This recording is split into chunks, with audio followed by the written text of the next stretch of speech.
Oops. Hello. Oh, we got on right away. Pardon? We got I on was right away. I was on Instagram and the invite came right to me. It was a little bit different. So Oh, okay. yeah. Good. I'll, I I'll go. was on with Apple because my favorite people. Talking. I got a new laptop yesterday, Oh, so I'm awesome. gonna put away the big screen iMac. Oh, Blake's there. Hi Hi, Blake. Blake. So excited to see you tomorrow. Oh my goodness, it's tomorrow already. Yeah, No, Wednesday. yeah, Wednesday? they're coming in tomorrow morning. Oh, I had Yeah. thought. Oh, oh, yay. Yeah, yeah. Hey, Blake, you're going to learn all about mortgages today, or Well, what people are about thinking the about it. effects of the mortgage rates, which I think is Exactly. interesting, because there's different, we're going to say the effects and the different behaviors amongst the buyers and sellers that it's created. So, for example, one of the things is that the buyers are definitely a little more hesitant. Our number of sales is definitely down, but the number of viewings and showings are they're actually higher than the lowest point at this point. If I remember correctly, we've gone in our office as low as 85 and up to, I think we're around 100 now. So, There's a lot of showings occurring. It's taking obviously a lot longer for people to come to paper. And many of the people are putting in offers, but they are below the asking. Well, below, some cases well below the asking. But there are deals being made, and then you hear of the story where somebody puts something on the market and within 48 hours it sells because it's priced right and the right buyer is there to jump in. I think So it depends. another thing you're seeing with the showings is that, I'm sorry, excuse me, with the buyers is that the agents are calling us, the listing agents, and saying, where will they get? Like, there's a lot more verbal talk. There's always been people who ask verbally. And at the end of the day, your best bet is to always put it on paper. I know it's extra work, but it is always better to put it on paper. But I am finding a lot of agents calling and saying, will they take this? Will they take that? What's their bottom? You know, my people can only qualify for this now with the new rule. Sorry, excuse me, the new rates. So, you know, we're having a lot more verbal conversations around the idea of an offer before it actually going to paper. I think what's also happening is because they are paying a higher rate, but the prices are down, they're reflected in that because you're paying less but a higher rate, you really are paying the same amount of money because your rate, when it was low, you were paying that much more for the home. So your mortgage was more.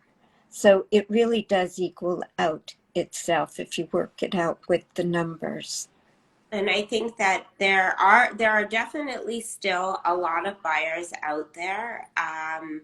There's no doubt about that. They're, like I said, they're a little more cautious and hesitant.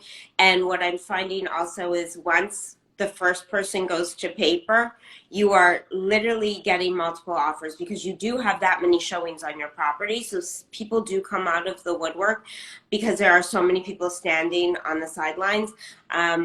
And I think that we sort of have gone from a mind frame of, we actually haven't really lost it because once somebody puts it on paper, there is that mentality that people have had for many, many years now. I better put an offer in so I don't lose it. But they seem to only be doing that um, or more so doing that at the point of somebody else putting an offer in, which makes no sense, quite frankly. So I really, Waiting. like, it really doesn't. Why do you wait for the competition? It doesn't make sense. But people want what other people want.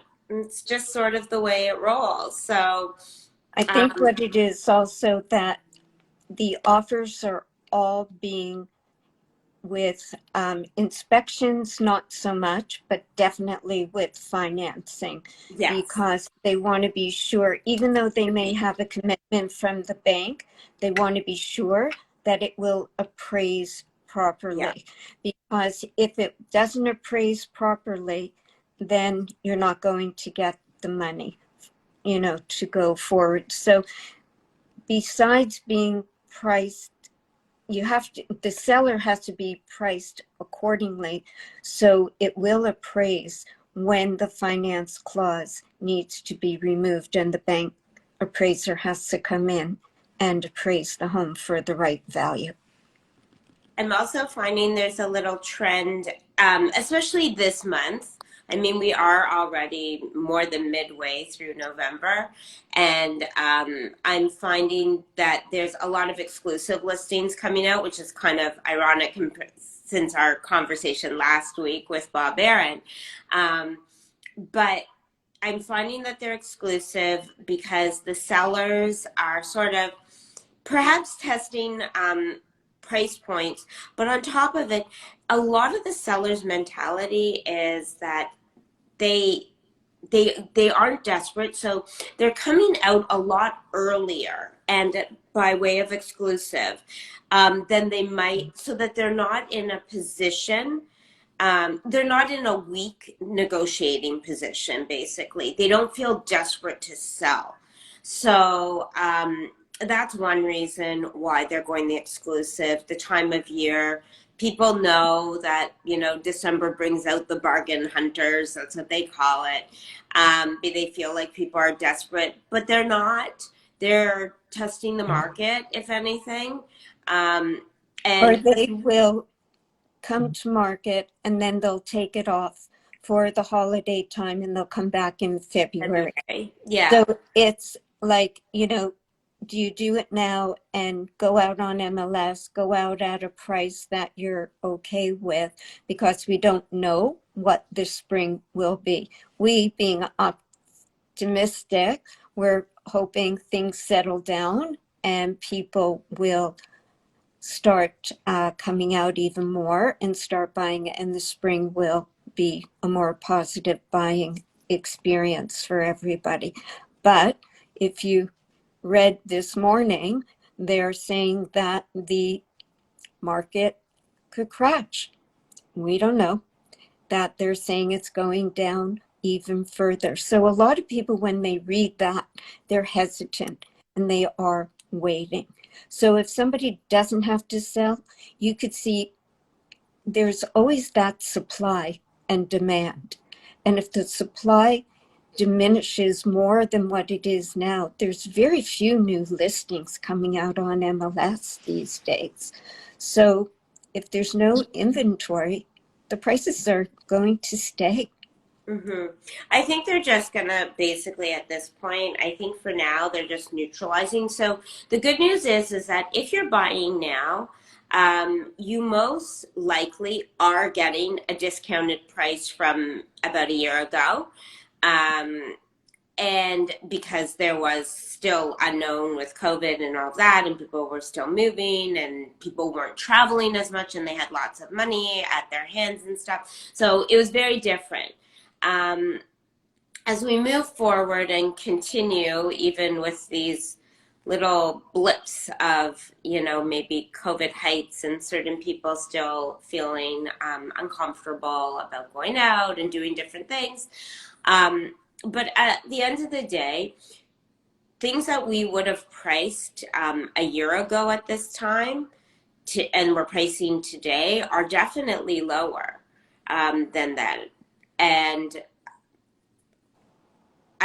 what I'm basically saying is that even if it goes down a little bit, as long as you're buying and selling, as we always say, in the same marketplace, it really doesn't matter.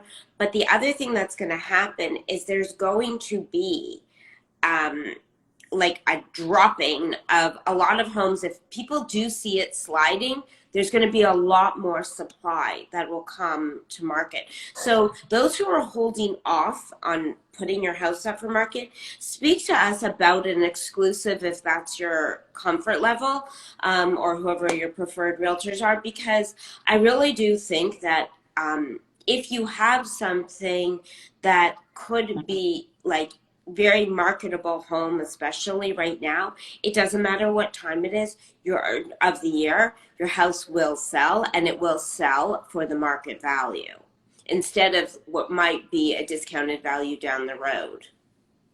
Well, many of the buyers are sitting on that fence, but they will, if they're, it's going to depend on what they do with the mortgage rates, because if the mortgage rates go up a quarter of a point, a half a point, it's going to make a big difference to the buyers and the sellers, because it then narrows the gap. Because somebody who, for example, is okay to spend today $1 million, if they raise it up a half a point again, then that means they don't qualify for that $1 million anymore. They can only go to maybe 950.